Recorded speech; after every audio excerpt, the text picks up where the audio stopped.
काय त्रास होतो तुम्हाला? मला गुडघ्याचा मणक्याचा त्रास होता बरं. आणि त्याच्यापासून का नाही मला चालायला येत नव्हतं. गुडघे सुजलेले, पाय सुजलेले.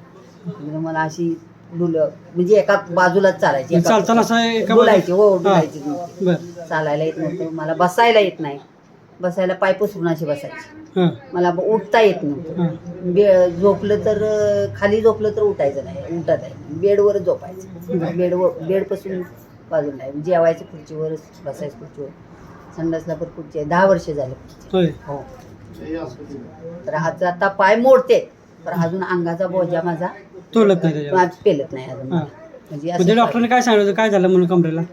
ते काय सांगितलं म्हणजे त्यांनी म्हणतील ते MR केली हां. आणि औषध गोळ्या दिल्या. आणि काय? येईल कमी होऊन सांगितलं. एमआरआय मध्ये काय पट्टा सांगितलं? वाटतो. एमआरआय मध्ये काय सांगितलं? काय नाही, मणक्याला आहे म्हणून सांगितलं. काय गॅप आहे? गॅप. मणक्याला गॅप आहे हां. म्हणून.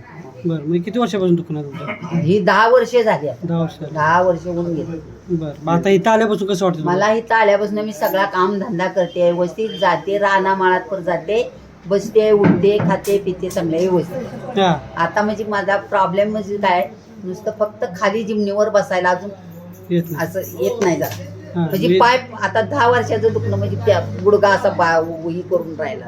म्हणजे त्याच्यापासून मला का नाही काही बाकीचा त्रास नाही, फक्त एवढा मला किती बार आहे आपली?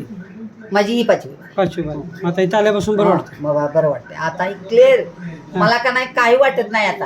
हां. मी आता सगळं सकाळी पाणी बिनी भरती सगळं करते. बसायलाच मला अजिबात येत नव्हतं. हां. आता आता बसती बिसती करते. आता जमतंय सगळं काय? आता सगळं व्यवस्थित आहे. म्हणजे कसं मला फरक पडला आपला.